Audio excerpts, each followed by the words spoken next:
Photography और photography आदेश अदालत। मैंने बता तो दिया, एक सवाल को रिपीट ना करें प्लीज।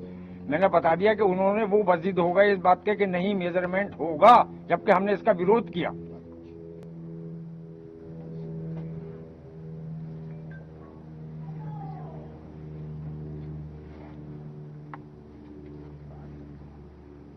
वकील साहब, कौन लोग थे? आप लोगों ने, जैसे हम लोगों से बात करें, जो लोग आए थे नकाब पहने हुए हैं, आखिर कोई तो रहा होगा, ये भीड़ जो थी कहीं की तो होगी।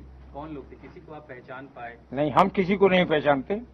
ये सिर्फ और सिर्फ, मैं फिर दोबारा बता रहा हूं कि पानी छोड़ देने से हुआ है। पानी छोड़ने से तमाम पब्लिक भ्रम में आ गई और उन्होंने ये कहा कि बगैर किसी सूचना के खुदाई कैसे हो रही है। एसडीएम कौन थी? एसडीएम संभल। एसडीएम संभल ने जिद की वहां पर कि इसका पानी खाली कराया है, जबकि एसपी महोदय और डीएम महोदय ये कह रहे थे कि नहीं, डंडे से नाप लो।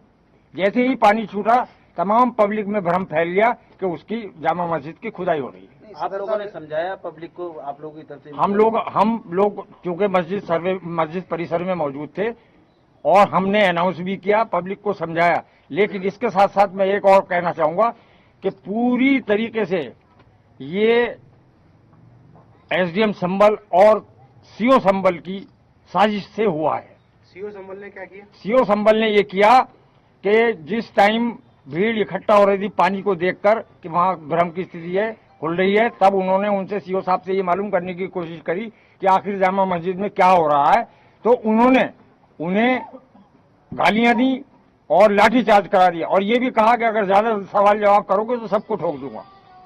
सिर्फ ये पैनिक जो फैलाया है सीओ संभल और एसडीएम संभल ने फैलाया है। सदर साहब, जब एसडीएम जो हैं डीएम साहब के अधीन है और जब डीएम मना कर रहा है तो उन्होंने फिर उनका क्या मतलब कैसे कहना मान लिया एसडीएम का?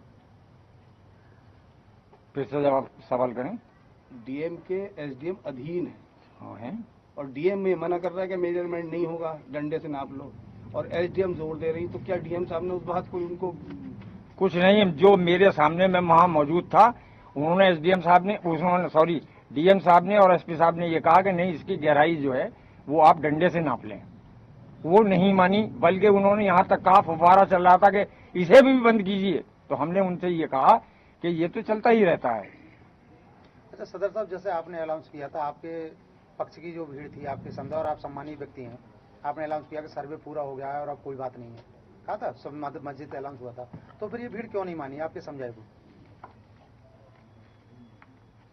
भीड़ इसलिए नहीं मानी कि भीड़ ये समझ रही थी कि अंदर खुदाई चल रही है, अंदर खुदाई चल रही है। उन्हें कोई समझाने वाला नहीं था। मैंने ही अनाउंस करके उनसे शांति बनाए रखने की अपील की है। उनसे ये कहा कि आप लोग अपने अपने घरों को जाएं, किसी तरह का कोई लड़ाई झगड़ा शोर शराबा न करें। ये मेरे अनाउंसमेंट की रिकॉर्डिंग सबके पास है। जो अनाउंसमेंट हुआ था उसके अंदर आपने ये कहा था कि एएसआई की जो सर्वे है वो पूर्ण हो गया है और उसके बाद ही पत्थरबाजी हुई, ऐसा हुआ? हाँ, देखिए आइए, आपका कैसे रही? 19 तारीख को जो हुआ था सर्वे, वो पूरा हो चुका था। आप अभी कहते रहिए, आप कहते रहिए। वो पूरा हो चुका था। उसके बाद ये डीएम महोदय ने अनुमति दी है, कोर्ट की कोई अनुमति नहीं थी। कोर्ट ने एक बार दिया था, उसके बाद जो हिंदू पक्ष है उन्होंने ये मांग रखी कि सर्वे चूंकि रात थी, बहुत पब्लिक थी, हम पूरा नहीं कर पाए हैं। ये डीएम को दिया उन्होंने दरख्वास्त, और इस पर हमें फिर से सर्वे करने की इजाजत दी जाए। तो ये कोर्ट का आदेश नहीं था, बल्कि डीएम साहब का आदेश था कि सर्वे दूसरा के कर लिया जाए। उन्होंने हमें नोटिस रिसीव कराया, उन्होंने हमें डीएम साहब, सॉरी सीओ साहब ने और एसडीएम साहब ने हमें इत्तला दी कि हम इसके, हमारे पास दरख्वास्त आई है और हम इसका सर्वे करवाएंगे। लेकिन अभी डीएम साहब ने कोई परमिशन नहीं दी है, हम रात के 11 बजे तक आपको बताएंगे। उन्होंने हमें रिसीव कराया है, सूचना रिसीव कराई है, लेकिन उन्होंने यही कहा कि डीएम साहब इसकी परमिशन नहीं देंगे क्योंकि ये कोर्ट से ही दूसरा के आएगा। लेकिन उसके बावजूद भी 11 बजे जब मुझे पत्रकार महोदय ने बताया, एक पत्रकार महोदय ने, कि सुबह को सर्वे होना है, तब हमने इन लोगों से पूछा कि भाई ये तो सुबह को ही होना है, वरना मीडिया को कैसे पता चला? हमने एसडीएम साहब से कहा कि ये मीडिया बता रही है कि सुबह को 7 बजे, और आप ये कह रहे हैं कि अभी कोई वो नहीं है, आपको सिर्फ सूचना दी जा रही है। तो हमें भी भ्रम में रखा गया। हमें भी भ्रम में रखा गया, हमने किसी से नहीं कहा। भ्रम में प्रशासन ने आपको गुमराह किया? प्रशासन ने पूरी तरीके से गुमराह किया, प्रशासन ने और पुलिस ने।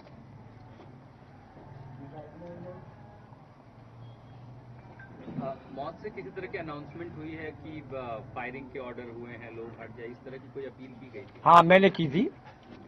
वो ये था कि मैं मौके पर उस टाइम गया था, मुझसे डीएम साहब ने कहा था, एसपी साहब ने कहा था कि आप मौके पर जाएं और भीड़ को आप सेटिस्फाई करें। मैं गया था, तब मेरे सामने डीआईजी महोदय, एसपी और डीएम आपस में ये डिस्कशन कर रहे थे कि तुरंत गोली चलाने का ऑर्डर लिया जाए।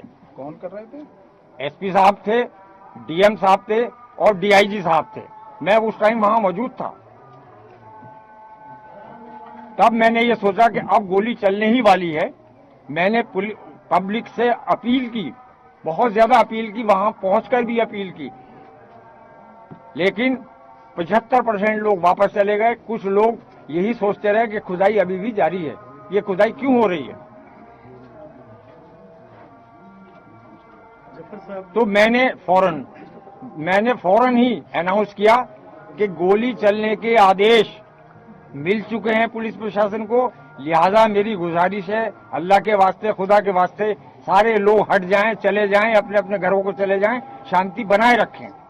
उसके बावजूद भी कुछ लोग वहां ये जानने के लिए रहे कि क्या वाकई में जामा मस्जिद की खुदाई हो रही, और किसी लिए नहीं, इसलिए। लेकिन खुदाई की अफवाह किसने फैलाई? जी, खुदाई की अफवाह किसने फैलाई? खुदाई की अफवाह इसलिए फैली कि वो पानी जब चारों तरफ चला तो पब्लिक में ये अफवाह हो गई, ये भ्रम हो गया, ये हो गया कि खुदाई चल रही है इसलिए ये पानी आ रहा, क्योंकि वो पानी आने का कोई टाइम था नहीं। अंदर से लगातार अनाउंसमेंट भी हो रही है और उसके बाद भी अफवाह फैल रही है, तो कहीं ना कहीं आप लोगों की कमियां रही ना? नहीं, हमारी क्या कमी रही, हम तो बराबर अनाउंस कर रहे हैं। पानी की जो कमी है, सबसे बड़ा जो अफवाह फैली है वो पानी को देख के फैली है कि ये पानी क्यों आ रहा है, इसका मतलब ये है कि अंदर खुदाई हो रही है, जबकि हम बराबर अनाउंस कर रहे थे वहां खुदाई नहीं हो रही थी। लेकिन पब्लिक के जहन में यही बात हुई कि शायद खुदाई हो रही है, और ये क्यों हो रही है। पुलिस का तो ये मानना है कि गोली जो है पुलिस ने नहीं, पब्लिक में ही चली है। ये कहना बिल्कुल गलत है पुलिस का, ये कहना बिल्कुल गलत है। पुलिस गोली हमारे सामने चला रही थी, मैं मौके पर मौजूद था। पब्लिक की तरफ से मेरे सामने कोई गोली नहीं आई, ये बिल्कुल गलत है। और मैं हिंदुस्तान के माननीय मोदी साहब से, सीएम साहब से, ये जो बच्चे बेगुनाह मारे गए हैं, क्योंकि इसका कोई प्रमाण नहीं है कि वहां पर पत्थर किसने मारा, फिजा किसने खराब की, जो लोग मारे गए हैं उनको उचित मुआवजा दिया जाना बहुत ज्यादा जरूरी है, क्योंकि ये गुनाह किसने किया है, किसने नहीं किया है, ये तय नहीं है। ये बहुत ही दुखद घटना हुई है, और हम आज भी तमाम चंबल के रहने वाले लोगों से, हिंदू हो या मुसलमान हो, उनसे ये अपील करता हूं कि शांति बनाए रखें। जो दोषी है उसको सजा मिलेगी, चाहे वो पुलिस वाले हैं चाहे पब्लिक है, उसको सजा मिलनी चाहिए। ये प्रेस कॉन्फ्रेंस बुलाने का मतलब ही ये है क्योंकि हमारी कयादत नहीं हो रही है। हमारे कोई एमएलए साहब, कोई एमपी साहब, कोई चेयरमैन साहब इस तरह इस बात में हक बात को कहने से कतरा रहे हैं, लेकिन हक बात कहने के लिए, सच्चाई रखने के लिए मैंने ये प्रेस कॉन्फ्रेंस बुलाई है, ताकि कोई कंफर्म नहीं कह सकता, लेकिन प्राइमरी इंफॉर्मेशन जो पुलिस के इन्वेस्टिगेशन में है, जो लोग मारे गए उनको जो बुलेट लगी है वो बुलेट नहीं है जो पुलिस यूज करती है, वो देसी कट्टा जैसी कोई गोली है। देखिए, पुलिस के हाथ में देसी कट्टे भी थे, ये कहना गलत है। वो एक दूसरे को क्यों मारेंगे? अगर उन्हें फायरिंग करनी थी तो पुलिस की तरफ करते, वो पब्लिक में क्यों करेंगे? ये एक सोचने वाली बात है। अगर वो